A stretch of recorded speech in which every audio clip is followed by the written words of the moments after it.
What's going on, guys? This is Wraith Designs yet again. Today I have another video kind of showing off a little bit of the light map work I've been doing on some meshes, 3D models that I've created. I'm trying to better understand light mapping in general, so I figured I'd share this with the rest of the world.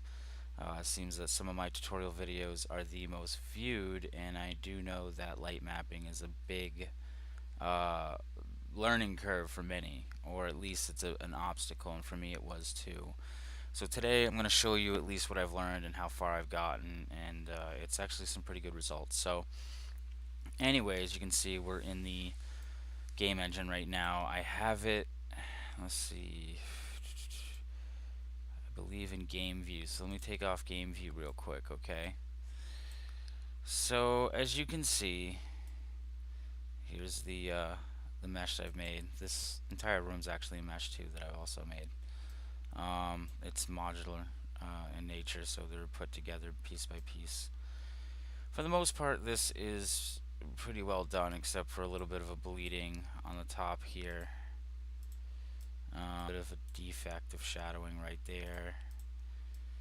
But I have jacked up the shadow map resolution to 1024, which is usually not ideal because you're trying to aim for a lower shadow map because it's not like let me see how I can explain this. So if you see textures in the game engine, they get blurry, right? And the higher the resolution, the sharper it gets, but the more memory it uses up, right? So the game engine likes to optimize and blur it out a little bit and things like that, right? But there's other colors and things that need to be blurred out and changed, and it's got to remember all that. But with a shadow, it only really has to remember, white and black in a way, just, kind of going from light to dark. So when you make shadows, the only thing you're going to notice, like over here, for instance, okay, um, because this mesh right here has a low shadow map resolution, the shadow that's burning onto it is also going to appear low because of that. Now, if I were to have this backwards, let's say this was a low shadow map resolution and this was high. Even though that this shadow was low in nature, it would probably be high in nature on this mesh. I'm not totally sure. I haven't tried it out yet, but if not, it just basically means that the lower that it is, as you can see, you can totally tell that this is kind of following vertex and little grid points. And this is the UV grid that I'm talking about that you use in 3ds Max, for instance. That's what I do. I pull it up, and I'll actually go over to it now. Um, shoot. Well, let me do this again, actually. I can show everybody. So I go to unwrap UVW. I make sure that it's, abandoned because I believe I already have it on there. If not, we're about to find out, and I'll load the one that I saved. I always save my UVs, by the way, just in case something happens. You could always import it later to the right map channel. Obviously the other videos I've told you, map channel 2 is actually UV channel 1 in Unreal Engine 4, and map channel 1 is UV channel 0 in Unreal Engine 4. And those are basically the two channels you're going to worry about: light map and texture, positioning, and such like that. So right now, here's my light map. It's kind of hard to see, but I have it spaced out more than I did before. It's about 8 grid points. Well, you can't see the grid points right now because I have to recreate the grid. That's why I was kind of like, oh geez. So anyway, I have to show grid first off. Okay, so let's show grid. I'm going to leave it kind of dark here. Um, See, this is another thing I have to look into. This might actually have a big part in why maybe some of my shadows don't look as good as they could. This is the display preferences, so it might only just be the display. It might not even just be what they render out. But let's say if it was, we'd probably want to boot these up unless we're aiming for 256 by, 256 here, width by height. Anyway, so what we're aiming for here is to make this grid match what shadow map resolution you're aiming for. So let's say you're going for 512, right? Okay, so I have the calculator already up. I did the 1 divided by 512, and it came up with 0.001953125. Well, I could copy this whole thing and put it in here, but it's going to round it to 0.002 because it's so close. Now that's just, I'm not sure why. There might be a way around that to get it exact.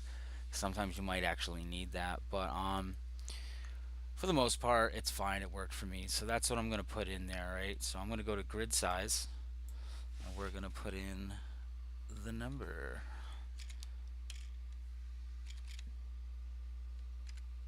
Right, so if you can see that, boom. Now obviously it evened itself out like I said it would. So you want to make sure you say okay. If you just exit, it's not going to save it. So you want to make sure you do that. So when you zoom out, you don't really see it because it's really small, but technically these are supposed to all be pixels.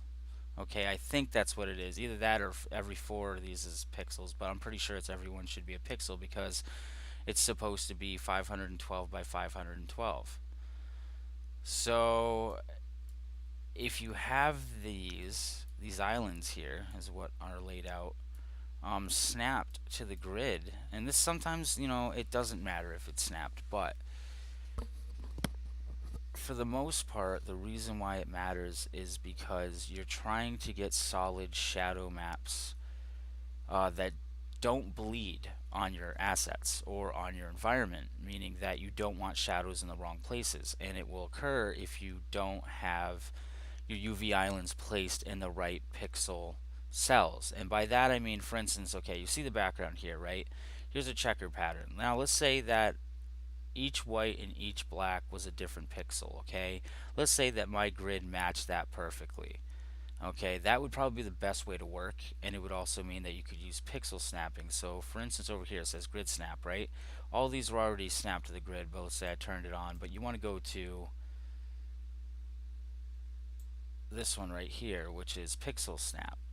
And so let's say these things all were black and white in each one of these grids. Let's say that's what I set up, okay? And so that these UVs would snap with this setting right into those pixels properly. And so what that prevents is bleeding. And bleeding is caused when your UVs are going from one pixel to another when they shouldn't be. And by that I mean, like, for instance, let's say you have one that comes down here, bam, and then it goes bam like this, right? It's all good if you have it within here, right? But if you have it outside here and over here and here, and then you have these bleeding in as well, what's going to happen is that, let's say that this green part is down here a little bit more, right? And it's going up here. Let's say that there's a green line going like that. It has 2, 4, 6, 7, 8, 9. So 9 pixels to worry about instead of just having a normal 3 if you position it properly. So what's happening is that where these are kind of pushing over the green line is where bleeding's going to occur. You see what I'm saying? Because it's just registering where different pixels are. So when the light hits the model, it's burning a real texture onto your level and onto your assets temporarily until you rebuild it, and to create the illusion of lighting and shadow. So it's burning textures of static shadows onto your level. So let me go back to Unreal here. And as you can see, that's what's happening in the corners of this room. This light is happening because I have light mapped the room properly. That's why it looks a little bit low quality too, because it's dependent on what type of light you have actually rendering. Now right now I believe this is static, full static, okay? Pardon me. And it pretty much says right here when you go over it, a static object can't be changed in game, allows baked lighting, meaning this is what this is. This is baked lighting that you're seeing before you. Fastest rendering. Okay, great. Now if I were to go to stationary, a stationary object can be changed in game but not moved. And enables cached lighting methods, cache dynamic shadows, meaning that it basically will allow you to use dynamic shadows that move around. I'm not really sure what the rest means. So, but it basically works in that sense where Normally on this setting it won't do that. It won't create shadows on characters moving around because it's static lighting, unless you tell it to do so, which I believe you can do. But there's a whole document on what settings you want. For right now, we're just going to go on to the movable objects can be moved and changed in game, so a character could move this around, do whatever, and it would interact in the levels. So it's totally dynamic. Casts a dynamic shadow, which um, basically moves around, does all sorts of stuff, but uses more RAM, video RAM, GPU power, all that. Slowest rendering. So static lighting helps with faster rendering, but it also kind of looks crappy in some senses if you don't have really high shadow map resolutions and your meshes don't match UV grid shadow map sizes. So if you were to set them up in the UV grid and you have one shadow map lower than another, you're probably going to get this a little bit. But for the most part, straight parts are appearing on the other mesh fine. It's giving the effect because the area it's at, and like I said, I have a little bleeding over here that shouldn't be there. But once I fix that problem, which I believe might be just the padding on the outside of UV, um, that will fix that. So that's just inside this room, okay? Now what I did is I'm going to show you the UV that I have set up in Unreal for this column. Now I do have it at a very, very, very small scale because I forgot to scale it up to proper size, but the principle is still the same, at least for looking at the UV here. You can see inside here's another one. That might be causing a little bit of problems too. I might have to do more spacing, padding there between the two islands. So each one of these is islands, okay? That's what they call that. So you want spacing in between them to be good. You know, you want equal spacing between each one. You want to make sure they don't bleed on each other. Now on the outside, Unreal Engine creates another layer of 1 pixel padding, I believe, regardless. So you have to compensate for that. Now I know there's a video I've watched that tells you how to do that. Again, I'm going to try to post a lot of videos under my light map videos on my channel to help people learn more, but they will tell you what I mean. And you basically just want to make sure that everything is spaced out properly. There's no issues with padding on the outside here, and no overlapping UVs. In this way, no shadows are cast places they shouldn't be. Now, the lighting usually comes down a diagonal manner when it's built. It's not up and down. Okay, now you're probably thinking, well, what does that matter? Well, to be honest, I don't fully understand exactly what that means, except that it helps with the realism of rendering the lighting and shadow. So, anyway, that's what I have for the UV on my model. That's all set up. But another thing is I had to up the shadow map resolution another step because I do powers of 2, so 512 by 512 would be 1024. I upped that because of the bleeding that was occurring on there, and sometimes when you do this, it will take care of most of the bleeding, but you might still have some bleeding issues. Now, you can't always fix all bleeding. It's impossible. You just can't do it on every single model. But you can fix the majority of it and prevent bleeding in general as you work. So right now I have a very high resolution for my shadow map because I started off high. But again, I'm just kind of messing around with it to see what I can pull off if I have a little bit of an issue of my UV mapping not being perfect. So we'll close that, and as you can see, bam. Okay, so now I'm going to go outside of this room, and it's going to be the typical basic map that you start off with in Unreal. Now this is the first person one, but I saved it again and edited it to kind of show a few things. Very simple.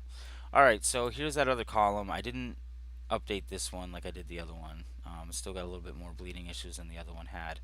But you could see that the shadow that it's casting is a little bit higher resolution. At least in the corners you can see they're not as big as they are on this one over here. So that's what's causing it as well. Now this mesh here has the same shadow map resolution, so both of them look different. You're probably thinking, why? Well, because the shadow that's casting off of one object onto this mesh versus the other one casting the shadow is also different. So that has an effect. So that being a higher shadow, it looks better, but it uses more processing power to compute.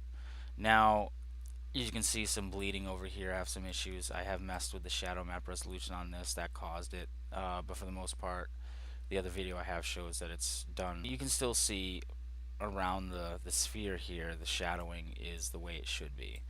You know, it looks like lighting is hitting it from a certain angle. The shadowing from underneath the sphere under the top there. You even got the shadows going across underneath. You know, right over here as well. Now these two aren't actually attached.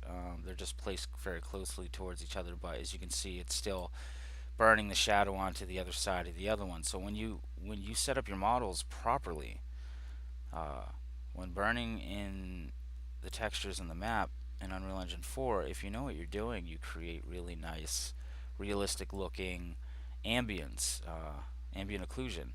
Now you could even create models and burn in artificial ambient occlusion into your textures. That may help with some scenes to make it look even better.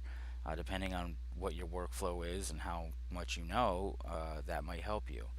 Sometimes it might not, because you might have a level where you have the lighting coming from a different angle slightly than what you had burned in. I know there's a certain way to do it in 3ds Max where you can just burn it in, and it doesn't really is coming in the game engine as long as you keep it at a certain angle. But you have to also keep in mind that you're trying to go for realism, but you're also trying to go for optimization. So you might want to do ambient occlusion baking on your model and burn shadow maps into it ahead of time, simply to emulate the realism of what maybe burning the shadows with light building would do. Now that obviously takes processing power. So if you do a lot of this work ahead of time yourself, you're going to save yourself a lot of problems later. You're going to be better to optimize your game, even if it's a short demo, even if it's a little game like Slenderman or some silly strategy game or a kids game, whatever. You just want to make sure that a lot of the work is done ahead of time. So you can see that I've burned the shadowing in there. I mean, I built the lighting so it burned the shadows. For the most part, they look pretty well. You can see over here, it looks like it's bending over here too soon. Well, that's because it's not connected to the other module piece. Um, for some reason, depending on the length of the pieces, sometimes this happens. I don't know. It might be because I have to maybe hover it over the ground instead of actually having it flat with it. I don't know. I've been experimenting. So for the most part, I'm starting to understand light mapping, which is good because, again, here you can see shadowing. For the most part, it's really good. And I say this because I've watched many videos that are showing resulted finished light maps, and even to me, like when I watched them, I was like, they still look kind of like crap. This isn't perfect, but for the most part, it's emulating shadows in a realistic way, so that if you're playing a game, unless you're staring right at everything, and you're running by, you're seeing shadows the way they're supposed to look, and you're just like, okay, there's the level. It looks good. My eyes aren't, taken away from what I'm doing by a horrible looking shadow or a 3D object that shouldn't even be there. Creating a light and shadow that shouldn't be there either. Maybe you have like a mesh that's across a street and a shadow's appearing on a house, and you're like, well, what's going on there? So once you set up everything properly, you don't have to worry about that. Now, I've taught myself this over the years. I have not gone to any game design schools. The only schooling that I have acquired for this was online courses that I got through an agency in a town nearby. And what they do is they help people with learning computer skills, things like that. Now, depending on what you're looking for, I decided to say, hey, let's see what they got for game design. Now, they help me with the basics, I'll tell you that. So a lot of the certificates I have, it's not saying I don't know a lot, but they're more of the symbolism that, yeah, I already know this stuff to a point. But since then to now, if I were to go back over there and get more, or even go to college and finish it off, it doesn't really matter because I've taught myself a lot, and I'm probably going to finish teaching myself what I need to know in the next year or two, at least for what I'm trying to pull off. That being level design, and architectural design. And you really need to know how to do lighting if you're going to render it for a firm or for a client or anything like that. You don't want shadows and things looking, like crap. You kind of want to show them, look how this can look, and maybe depending on who they are, if they're like somebody who's like, well, I want to design some condominiums, so I want a 3D visualization. I want to see how lifelike it will look empty with furniture in it, depending on where it is, at the location we're aiming for, the lighting from the sun, nighttime, and you can do all that with Unreal Engine 4, and you can do it with 3ds Max, Maya. You can do it with texturing programs like Substance Designer, Substance Painter, Quixel Suite. It's amazing what you can pull off. So learning light mapping is essential for any of that, simply because when it's rendered, uh, depending on what you're rendering in and how you're doing it, it's going to read that information and tell the engine how to map out your shadows. It seems like this is easy. All you do is build it and boom, that's it. No. Right now, it's only going by programming. That's why you're seeing bleeding. If I didn't have that done, you're going to see these shadows burning over here. This shadow is going to be like up here. These will burn on the side. These will probably be light where they're not supposed to be. This would be dark. It wouldn't make any sense. So, again, sorry the video's so long, but I figured I would kind of just show everybody how I did this and how it's looking so far. So, again, thanks for watching. I'm going to be posting updated videos as well as possible documents that I'm going to put together myself for light mapping based on what I've learned, and kind of rules of thumb and things like that that professionals use to make their light maps the best that they can be, and so that your lighting is uh, the best quality that it could be.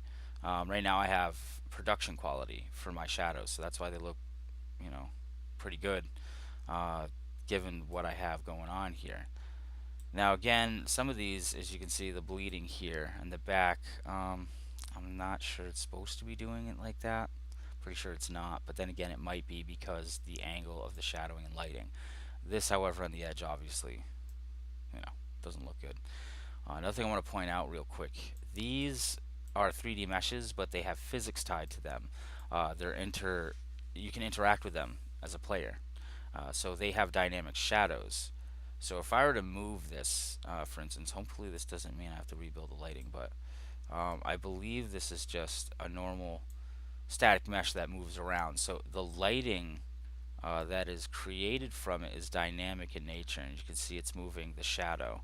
Um, so for the most part,